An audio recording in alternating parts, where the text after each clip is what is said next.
extremely noisy world. And you may be wondering, yeah, so what does this have to do with building my business? What does it have to do with being successful?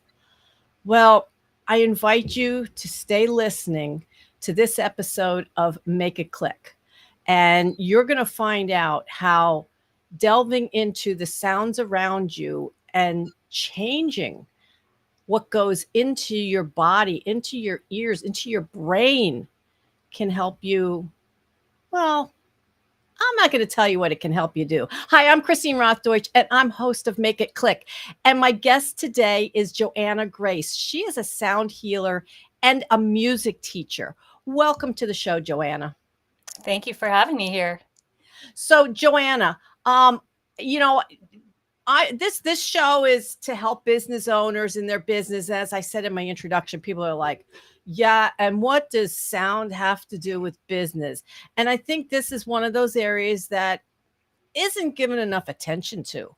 We want to just learn the next great marketing tactic, learn the tools, or where can I speak and whatnot. We don't realize all that the sounds coming into us on a daily basis and saying, maybe that's causing my stress. Um, I'm wondering, like, can you speak a little bit to, the difference between, I guess, noise and sounds that can benefit us? Sure, absolutely. First of all, I just want to share that what you think of as noise or what you think of as sound could be very different than the person next to you. So someone might not even notice that there's traffic going by the window. Somebody else could be quite agitated by that, either consciously or unconsciously, and not be able to express why they're feeling in that moment a little bit tight or tense. We all have somewhat different responses to sound. So what I invite you to think about is, what are the sounds that you first hear in the morning? First thing. So for me, I hear an alarm clock. Now, I can program my phone to make a certain sound. And there's certain sounds I've rejected because I think they're too, they're just too like, oh, la, la, wake up. No, I actually prefer to have something that jolts me awake. But someone else who's here with us right now might say, oh no, I can't wake up like that. I need to use my Fitbit that gradually vibrates and wakes me up so that I'm not startled, so that I feel well rested, these kinds of things. So it's really my intent in sharing about sound today is not to tell you what to do or not to do. It's really an invitation to just notice, what sounds are you having in your environment? And if they're not pleasant to you, what action can you take to change those things? So I could have a different type of alarm clock. If I'm listening to radio in the morning and I'm stressed out about the news, I could choose to not listen to the news until later in the day, when I've had my breakfast, when I've had my coffee, or whatever it is that, gets you awake. And other people get really excited by the news. They're like, oh, I really want to know what's going on. This means I can talk to someone at the office about this, or I can talk to my neighbor about this, or I can, right? And so if that is, just notice, like, what are you absorbing into your body with sound? And is that serving to you or not? And if you think it might not be, then it would be a great experience to think about what kind of sounds, music, background music that you could put on instead that could calm your nervous system and get you prepared for what you're focusing on during the day. Yeah, I like that you said, and asking yourself, does it serve you? Um, I just think of, okay, so there's somebody that lives underneath this roof that constantly has to have something going, the TV, music, no matter where they're at and everything. And it just drives me. It's like, what is wrong with the quiet? And as much as, like you say, maybe some people wake up and, oh, I really want to watch the news, I'm thinking, but when we really take a good look at ourselves, when we notice how we're feeling about it, I'm wondering if that is, can really tell us, wow, oh, I thought it was serving me. Ooh, maybe it's not. And I said, people that need noise all the time, I think they're doing themselves a disservice, because they're not taking the time to see, I'm wondering if I'd feel differently if I allowed myself to, well, even change whatever that sound is that's coming in. Um, but yeah, I'm one, I need quiet occasionally. I need calm music. So I did find that classical music is it that does help you think better. I was told about that years ago from a music therapist. I'm like, what? And I do use classical music to help think better. And then I started to think, well, geez, the whole world needs to know this. But as you're saying, it doesn't resonate with everybody the same way. Right. Yeah. Wow. Right. Um, Right. So, um, sound can be used to like release unwanted emotions. So someone might actually choose to listen to a piece of music that's a bit abrasive or has a really, really strong beat as a way to resonate with some difficult emotions that they may be feeling. I know that when I'm upset about something, I can't just listen to a beautiful piece of classical music. That's too far away from where I'm feeling. If I'm down here, I mhm, need to gradually get myself up to that point where I can listen to something calming and actually feel calm. So at first, there's really a release.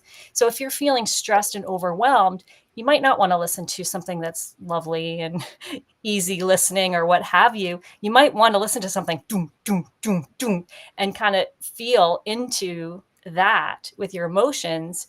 And then when you feel like that has an opportunity to shift, you can choose something else. So this is why, music just really appeals to, I believe, so many people and cultures all over the world. We mm, use music to celebrate. We use music for sorrow. We use music for funerals. We use music to, express creatively. To like go to a large concert hall, to have music in a living room, someone playing guitar and singing, or someone playing the piano. There's music in the dollar store. There's music every lots of places. People even driving by with their windows down. Now it's summer, so I hear this a lot. I hear different people's music. I'm like, oh, that's a cool song. I can't quite Shazam it in time.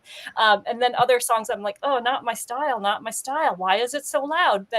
But to recognize that we are unique vibratory beings. We are in a vibration that is unique to us, and mhm, sometimes we come into harmony with others, and sometimes we clash with others.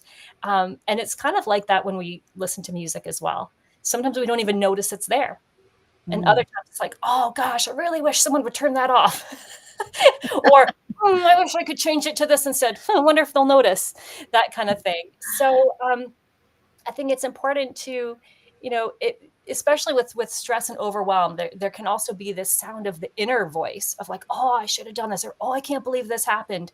How can we speak more nicely to ourselves and recognize what with the voice in our own head as well? That sound that's happening a lot of the day. Um, Mm. what I'm saying to myself right now as I'm speaking is, is this what I want to be saying right now? So even right now, there's a voice in my head. Does this make sense? Is this how I want to convey myself to the audience?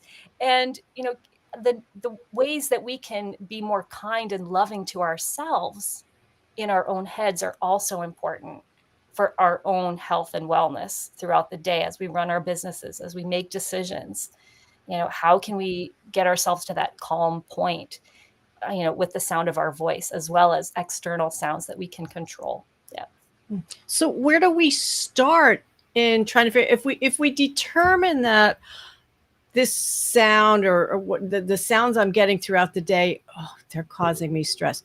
Where do I begin to try to figure out what's going to calm me? Is it just turning the dial on the radio? It's like, no, no, I don't like that one. No, that doesn't sound good to me. Like, how do we begin to find what feels good to us? Sure, sure. I have a couple ideas for you and the audience as well. How do we find the sounds that will feel good to us? I mean, first of all, a lot of us have the ability to take a deep breath and to exhale. A lot of cultures use this kind of a sound as a way to express some relief, a kind of a sigh. right? Mm. Oh, wow, glad that worked out. And even just taking a moment to inhale and exhale, whether or not you make a sound, just inhale and exhale, and just see how long you can last with that exhale. This can also be very calming. It has nothing to do with any external stimuli that may or may not be there. It's really internal. It's just Mm. tapping into yourself, giving yourself permission to be centered with yourself, Mm. and taking that breath and sighing if you need to. Ah, or you want to, ah, kind of is fun. Ah. And that's one way. Mm. I do have another way. So true story. I was at the dentist this morning getting my teeth all ready for this podcast. And the sounds of these dental tools are really not my thing. Mm. They sound buzzy, they sound not only do they sound abrasive, they can feel quite abrasive and all this kind of thing. So what I do, um, at the dentist is I start to imagine, well, what could this sound be instead? I'm really just using my imagination to, well, this, I could just go down the story hole of, oh, this is so unpleasant. Oh, this is terrible. Oh, what if I have a cavity? Oh, what about this? I could go there. And instead I choose, wow, it sounds like water splashing. Oh, what if I were sitting at a cottage and I could watch people water skiing in the distance? Oh, that would be fun. Oh, what if there were kids playing in the outdoor faucet sprinkler? What would that be like? That kind of sounds like what's happening in my mouth. So Mm. I'm using intentional creative visualization to connect with sounds in a more harmonious way so that I don't have more stress and negativity because of the sounds that are part of the dentist experience. Mm. Wow. Oh, that's a great tip for the audience. Now, I mean, now I don't even. Now I'm going to be thinking about the dentist the rest of the day. Jeez. So now you also, Joanna, you say that you can use sounds to re-energize Mhm. yourself. Now, people might be thinking, well, that's called a nap. But how? What do you? How does sound re-energize the body? And does it take long? Is it like taking a nap? Or do you have some short things? Tell us more about that. Sure, sure. It depends. I mean, for some people that are feeling, pretty much like themselves right now, without too much stress, without too much overwhelm, then a quick way to re-energize yourself is to just start laughing. If you're in a place where you can do that appropriately, or watch a short little video on social media that's funny, or a comedian, you can get yourself laughing. It's a great way to get out of the business decision making that can really be encompassing the whole day for entrepreneurs. Oh, I've got to do this, I've got to do that, I've got to do that. And can you take a few moments to find something funny to laugh about? And if you feel like you're not really in that space yet, like perhaps if the emotions are too difficult, or something really challenging has just happened, then just consider seeing how you can release that first with some sound, maybe some doom, doom, doom sounds, or some music that you actually don't like. Listen to that for a while, and Mm. then when you turn it off, you might actually start to feel better. So there's lots of tricks that I can share. It's really all about being intentional about, can you use sound in a quick way to help shift emotions? And I do believe that sound can be used to Mm. shift difficult emotions and create more harmony with ourselves and with others. Yeah, I like that about the laughing. You just when you think about just hearing laughter, you tend to get energized just hearing it, even if you're not the one actively participating in that. And I think we all need to laugh more, no matter where we're at. What the heck? It's like let's do that. Now we were talking. Okay, so sounds and music can help with stress. You also say it can help reduce a lot of other things too, from chronic pain, Mhm. insomnia, anxiety. How? I would imagine this is it's not an instant fix for these things. I would imagine it's something that takes time to work through. But pain, how would sound be able to help someone who has chronic pain? Sure, sure. So I just want to say that sound can help with chronic pain. It may not work in everybody's Hmm. situation. In my belief system, I believe that emotions can be lodged in our bodies. So I'm a survivor of trauma, and I believe that those emotions have been stored in my body. I have been diagnosed with 4 chronic illnesses and have worked through those symptoms and challenges over many years so that I do not have, any visible symptoms of these issues. And I do believe it's really about personal growth and how you choose to um, deal with trauma. There is, I'm getting into some deeper topics here, but there's talk therapy, which can be very, very helpful for a lot of people, and I have certainly used that for myself. I also really believe deeply in somatic therapies, in sound healing, and other types of healing where you don't have to talk through the problems, that there's it that that's connecting with your body and with your emotions in a way that's like very non-invasive, because sometimes talk therapy can re-trigger Hmm. people to get into story and into the pain of what happened to them. Oh, this happened to me. This happened to me, and it actually is not serving them well. Like they think they may be taking the right step, but it actually makes them feel worse. And for other people, talk therapy is the best thing ever. So I just want to respect that people do Hmm. have different responses to talk therapy. But sound healing is very non-invasive. So it's really a matter, like in the sessions that I offer, it's an invitation for people to mm, somewhat surrender to their higher power or to their higher inner self, to who they know they can be and have been in the past. And with that, they can absorb sounds in a way that connects with the difficult emotions and then invites a shift to happen. So it's a very beautiful experience where a client doesn't have to share anything verbally if they don't want to. And it's really just, let's feel into this. Let's create some sound. Let's explore what's shifting and changing. And the results are really, really beautiful. I just feel so grateful to work with clients that are willing to be vulnerable in that way with me, to just really sit and take in sound and even make sound with me. It's a beautiful experience. Wow, that's awesome to hear that.